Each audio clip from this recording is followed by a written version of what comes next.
Hello students, this video is about District Cooperative Bank.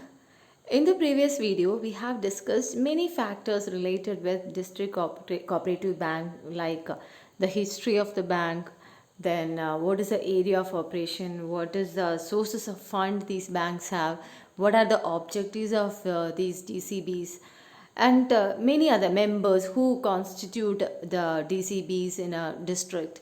All these have already been explained in the previous video. So in this video we are going to cover some other information related with DCBs like management, executive committee, functions, etc. So first of all we will discuss about how is the management of DCBs or central cooperative banks. The ultimate authority of the bank is in the general body, like all cooperative societies. In this also, the ultimate authority is the general body. One delegate each of affiliated societies will form the general body of DCB. We know that the members of the DCBs constitute the primary societies and the primary credit societies. So, when a society becomes a member, you cannot expect all the members in the cooperative society in the primary society to be part and parcel of the district cooperative bank. So a delegate who is authorized by the primary society will become the member of the DCB. A delegate can be removed or replaced by another at the will of the society which has elected him as a delegate. ഈ member എപ്പോഴാണ് മാറുന്നത്? എപ്പോഴാണോ ഒരു primary society ഈ വ്യക്തിയല്ല ഇയാളെ ഞങ്ങൾ മാറ്റുവാണ് എന്ന് പറയുമ്പോൾ മാത്രമാണ് ആ വ്യക്തി ഡി സി ബിയിലെ മെമ്പർ അല്ലാതെ മാറ്റുന്നത്. അതിനെ റീപ്ലേസ് ചെയ്യാനും മാറ്റാനുമുള്ള റൈറ്റ് ആർക്ക് മാത്രമേ ഉള്ളൂ?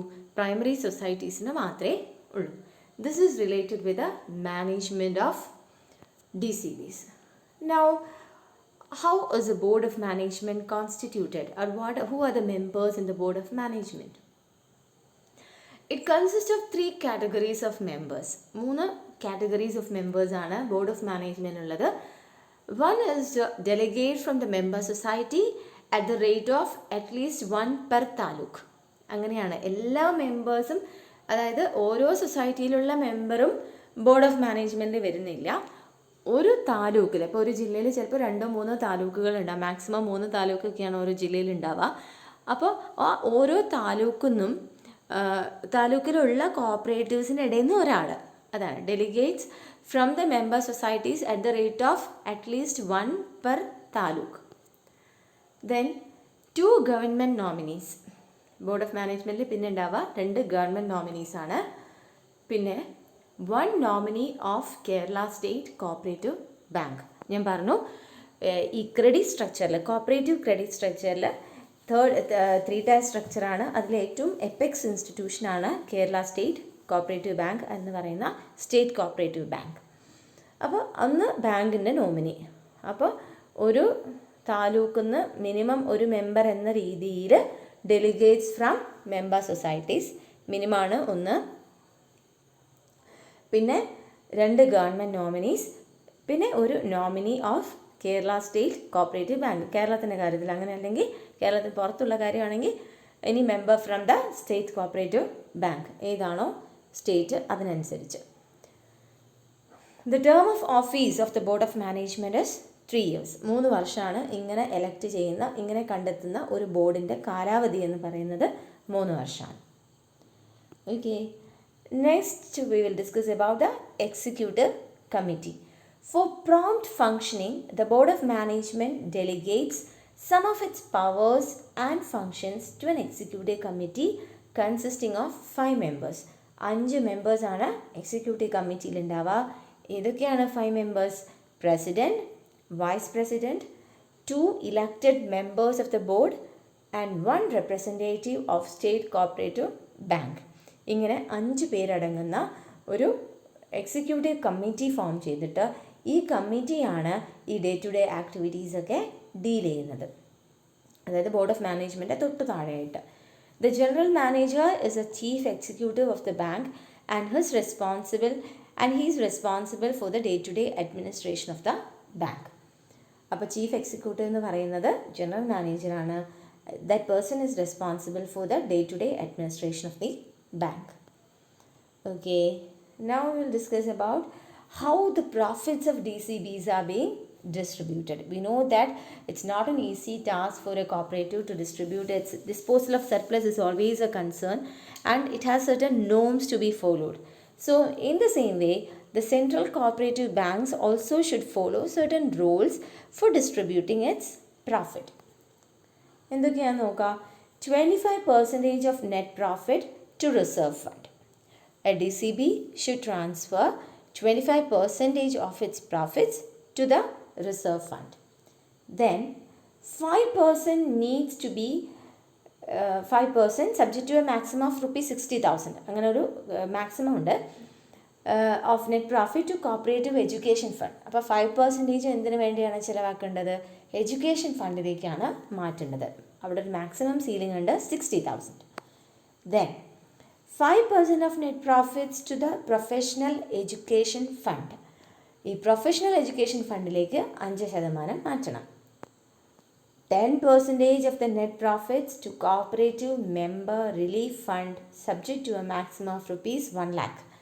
1 ലക്ഷം വരെ, മാക്സിമം 1 ലക്ഷം വരെ, അല്ലെങ്കിൽ 10% പ്രോഫിറ്റിൻ്റെ 10%. ഇത് കോപ്പറേറ്റീവ് മെമ്പർ റിലീഫ് ഫണ്ടിലേക്ക് മാറ്റണം. അപ്പോൾ നമുക്കിപ്പോൾ എത്രയായി? 25, 10, 35, 10, 45%. ഇപ്പോൾ പല കാര്യങ്ങൾക്ക് പോയി.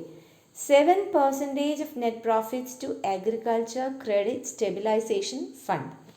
ഈ സ്റ്റെബിലൈസേഷൻ ഫണ്ടിലേക്ക്, അഗ്രികൾച്ചർ ക്രെഡിറ്റ് എൻഷുർ ചെയ്യാനുള്ള സ്റ്റെബിലൈസേഷൻ ഫണ്ടിലേക്ക് 7% പോകണം. അപ്പോൾ എത്രയായി? 45 + 7 52. ബാക്കിയാണ് balance to be distributed as per bylaw provisions. ഇനി ആ DCBൻ്റെ ബൈലോയിൽ എന്താണോ പറയുന്നത് ആ ബൈലോ പ്രൊവിഷൻസ് അനുസരിച്ച് ബാക്കിയുള്ളത് കൈകാര്യം ചെയ്യാം എന്നാണ് പറയുന്നത്. അപ്പോൾ അതിൻ്റെ അതൊന്നും ഒരു പോർഷൻ മാത്രമേ ആർക്ക് കിട്ടുള്ളൂ? മെമ്പേഴ്സിന് ഡിവിഡൻ്റ് ആയിട്ടൊക്കെ കിട്ടുള്ളൂ. അപ്പോൾ ഇങ്ങനെയാണ് ഒരു സെൻട്രൽ കോപ്പറേറ്റീവ് ബാങ്ക് അല്ലെങ്കിൽ ഡിസ്ട്രിക്ട് കോപ്പറേറ്റീവ് ബാങ്കിൻ്റെ profit distribution. Hope it is clear. 25% for reserve fund, 5% for education fund, 5% for professional education fund, 10% for member relief fund, and 7% for profit to agriculture credit stabilization fund. Okay.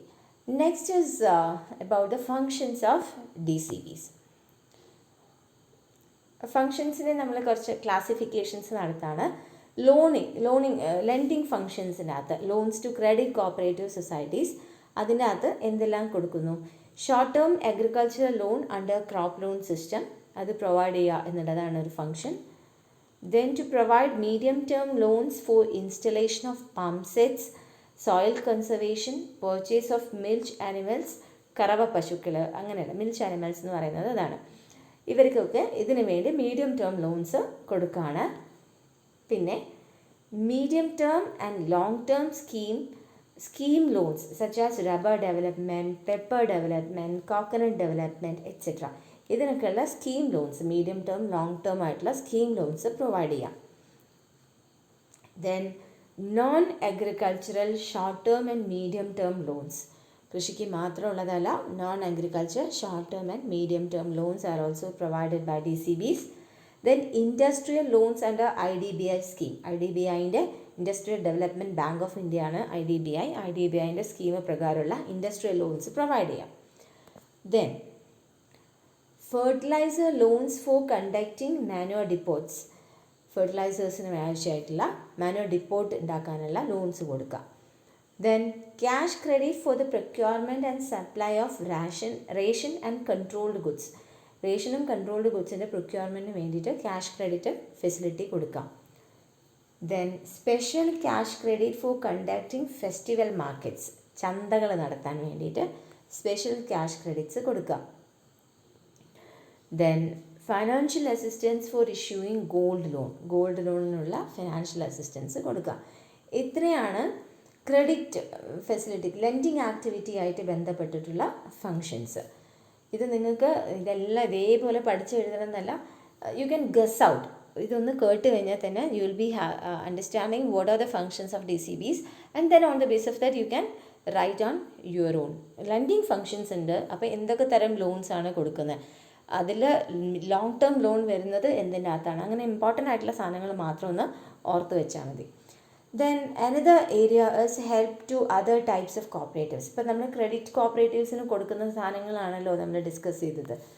ഇനി other കോപ്പറേറ്റീവ്സിന് loans to handloom cooperative for procurement and marketing. ഈ കൈത്തറി വ്യവസായത്തിന് പ്രൊക്യൂർമെൻറ്റിനും മാർക്കറ്റിങ്ങിനും വേണ്ടിയിട്ട് loan provide ചെയ്യുന്നുണ്ട്. Then loans to coir cooperatives for working capital requirement.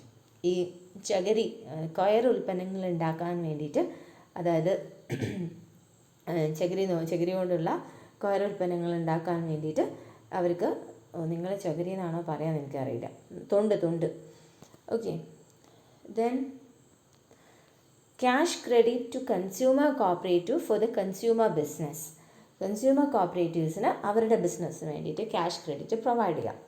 Then cash credit to marketing cooperatives for marketing and supply operations. Financial assistance to dairy cooperatives for the marketing and processing activities. ഇത് കണ്ടിട്ട് ഞെട്ടണ്ട. ഇതിനകത്ത് എന്താണെന്ന് വെച്ചാൽ, നമ്മൾ ഈ cooperative ഈ paper പഠിച്ച് കഴിയുമ്പോഴേക്ക് എന്തൊക്കെയാണ് വാരിയസ് ടൈപ്സ് ഓഫ് സൊസൈറ്റീസ് എന്നുള്ളതൊക്കെ പഠിക്കും. ഈ ഡയറി കോപ്പറേറ്റീവ്സിനെ കുറിച്ചിട്ടും സർവീസ് കോപ്പറേറ്റീവ്സിനെ കുറിച്ചിട്ടും മാർക്കറ്റിംഗ് പ്രോസസ്സിംഗ് ഒക്കെ പഠിക്കും. അങ്ങനെ പഠിച്ചു കഴിയുമ്പം എത്രയും മനസ്സിലാക്കിയാൽ മതി, ഈ സൊസൈറ്റീസൊക്കെയാണ് DCBസിൽ മെമ്പറായിട്ട് വരിക. അപ്പോൾ ഈ ഓരോ സൊസൈറ്റിക്കും ഹാൻഡ്ലൂമിന്, കൊയറിന്, മാർക്കറ്റിങ്ങിന്, പ്രോസസ്സിങ്ങിന്, ഡയറിക്ക് എന്ന് പറഞ്ഞിട്ട് എല്ലാ സൊസൈറ്റീസിനും അവർ ലോൺ ഫെസിലിറ്റി പ്രൊവൈഡ് ചെയ്യുന്നുണ്ട്, അല്ലെങ്കിൽ ഫിനാൻഷ്യൽ അസിസ്റ്റൻസ് പ്രൊവൈഡ് ചെയ്യുന്നുണ്ട്. അത്രേ വേണ്ടൂ ഫങ്ഷൻസ് ആയിട്ട് എഴുതാൻ. Loans and cash credit to industrial cooperators. അപ്പം ഇത്രയാണ്. അപ്പോൾ ഒന്ന് നമ്മൾ ക്രെഡിറ്റ് സൊസൈറ്റീസിന് എന്തൊക്കെ കൊടുത്തു, അതർ കോപ്പറേറ്റീവ്സിന് എന്തൊക്കെ അസിസ്റ്റൻസ് ആണ് അവർ കൊടുക്കുന്നത്. And then financial assistance to individuals. ഏതൊക്കെ തരം ഇൻഡിവിജ്വൽസിനാണ്, അല്ലെങ്കിൽ ഇൻഡിവിജ്വൽസിന് എന്തൊക്കെ കാര്യത്തിനാണ് അസിസ്റ്റൻസ് കൊടുക്കുന്നത്. ഇൻഡിവിജ്വൽസിന് കൊടുക്കുന്നത് ഗോൾഡ് ലോൺ, അത് പ്രൊവൈഡ് ചെയ്യാറുണ്ട്. Then hire purchase loan for purchasing household articles and 2 wheelers. Hire purchase സ്കീമിൽ സാധനങ്ങൾ വാങ്ങിക്കാൻ വേണ്ടിയിട്ട് ലോൺ പ്രൊവൈഡ് ചെയ്യുന്നുണ്ട്. Then cash credit accommodation to traders and small businessman. അങ്ങനെ കുഞ്ഞു ട്രേഡേഴ്സിനും കുഞ്ഞു ബിസിനസ്മാനൊക്കെ അവർ ക്യാഷ് ക്രെഡിറ്റ് കൊടുക്കും. Self employment loans to doctors, engineers, advocates etcetera. Self employment loan കൊടുക്കും. Then loans for purchasing new vehicles such as auto rickshaw, mini trucks, car etcetera. Housing loan, industrial loans and overdraft facility on current account. ഇത്രയാണ് അത് ഇൻഡിവിജ്വൽസിന് കൊടുക്കുന്നത്. അപ്പം credit കോപ്പറേറ്റീവ്സിന് കൊടുക്കുന്നത്, other കോപ്പറേറ്റീവ്സിന് കൊടുക്കുന്നത്, ഇൻഡിവിജ്വൽസിന് കൊടുക്കുന്നത്. അങ്ങനെ 3 ക്ലാസിഫിക്കേഷൻ ഓഫ് ഫങ്ഷൻസ് നമ്മൾ പഠിച്ചു. ഇനി അതർ ബാങ്കിങ് ഫങ്ഷൻസ്. ഒരു ബാങ്ക് ആണല്ലോ, അപ്പോൾ എന്തൊക്കെയാണ് other banking functions? Along with financing the affiliated societies, these banks do other banking functions such as accepting deposits from members and non-members, collecting bills and checks, issuing draft and keeping animals under safe custody അല്ല, keeping materials under locker facility provide ചെയ്യുകയാണ് ചെയ്യുന്നത്. അതേപോലെ subsidiary state partnership fund എന്ന് പറയുന്ന ഒരു ഫണ്ടുണ്ട്. അതിലേക്ക് അതാണ് നമ്മൾ ഒബ്ജക്റ്റീവ്സിൽ ഡിസ്കസ് ചെയ്തിട്ടുണ്ട്. Subsidiary state partnership fund maintain ചെയ്യുക എന്നുള്ളതാണ് ഒരു ഒബ്ജക്റ്റീവ്. അപ്പോൾ ഈ സബ്സിഡിയറി സ്റ്റേറ്റ് പാർട്ട്ണർഷിപ്പ് ഫണ്ട് എന്ന് പറഞ്ഞാൽ, this fund is being maintained in the district cooperative bank with the money received from principal state partnership fund of state cooperative bank. State cooperative ബാങ്കിൻ്റെ principal partnership ഫണ്ടിൽ നിന്നും കിട്ടുന്ന പണം ഉപയോഗിച്ചാണ് ഈ subsidiary state partnership fund maintain ചെയ്യുന്നത് DCBs. ഇനി അതെന്താ നോക്കാം. അതൊരു സെപ്പറേറ്റ് ക്വസ്റ്റ്യൻ ആണ്. സ്റ്റേറ്റ് പാർട്ട്ണർഷിപ്പ് ഫണ്ട് എന്താണ് എന്നുള്ളൊരു ക്വസ്റ്റ്യൻ വരും. അപ്പോൾ it is to be utilised for purchase. ഈ കാശ്, ഈ സബ്സിഡിയറി സ്റ്റേറ്റ് പാർട്ട്ണർഷിപ്പ് ഫണ്ട് എന്ന് പറയുന്ന ഫണ്ട് പ്രിൻസിപ്പൽ സ്റ്റേറ്റ് പാർട്ട്ണർഷിപ്പ് ഫണ്ടിൽ നിന്നും സ്റ്റേറ്റ് കോപ്പറേറ്റീവ് ബാങ്ക്സ് കൊടുക്കുന്നതാണ്. അത് മെയിൻറ്റെയിൻ ചെയ്യുന്നത് സബ്സിഡിയറി സ്റ്റേറ്റ് പാർട്ട്ണർഷിപ്പ് ഫണ്ട് എന്നുള്ള പേരിലാണ്. ഈ കാശ് DCBs എന്തിനു ഉപയോഗിക്കും? Utilise for purchasing shares in primary credit societies with limited liability and for making payments to the cooperative bank, state cooperative bank in respect of any sum due to principal state partnership fund. ഈ fund നമ്മൾ ഉപയോഗിക്കുക primary credit സൊസൈറ്റീസിൻ്റെ limited liability ഉള്ള primary credit സൊസൈറ്റീസിൻ്റെ shares വാങ്ങിക്കാൻ വേണ്ടിയിട്ടാണ്. പിന്നെ എന്തെങ്കിലും principal state partnership ഫണ്ടിൻ്റെ ആയിട്ട് ബന്ധപ്പെട്ട് വല്ല പേയ്മെൻറ്റ്സും സ്റ്റേറ്റ് കോപ്പറേറ്റീവ് ബാങ്കിൽ നടത്താനുണ്ടെങ്കിൽ അത് നടത്താനും നമ്മൾ ഈ സബ്സിഡിയറി സ്റ്റേറ്റ് പാർട്ണർഷിപ്പ് ഫണ്ടിലെ കാശ് ഉപയോഗിക്കും. പിന്നെ previous sanction of the government is necessary four purchasing shares in primary credit societies from this fund. ഈ ഫണ്ട് ഉപയോഗിക്കണമെങ്കിൽ ഈ ഫണ്ട് ഉപയോഗിച്ച് പ്രൈമറി സൊസൈറ്റീസിൻ്റെ ഷെയർസ് വാങ്ങിക്കണമെങ്കിൽ ഗവൺമെൻറ്റിൻ്റെ പ്രയർ പെർമിഷൻ വേണം. Then any money received by utilizing the subsidiary state partnership fund needs to be credited to the principal state partnership fund. അതും വേണം.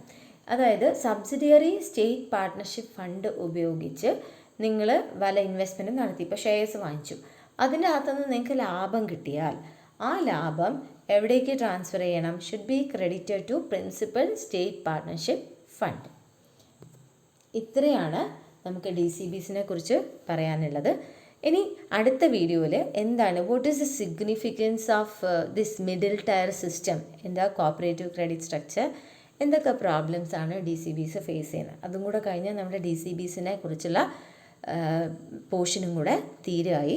അപ്പോൾ നാളത്തെ വീഡിയോയിൽ will be covering about what is the significance of DCBs and what are the problems faced by these institutions. Hope everything is clear.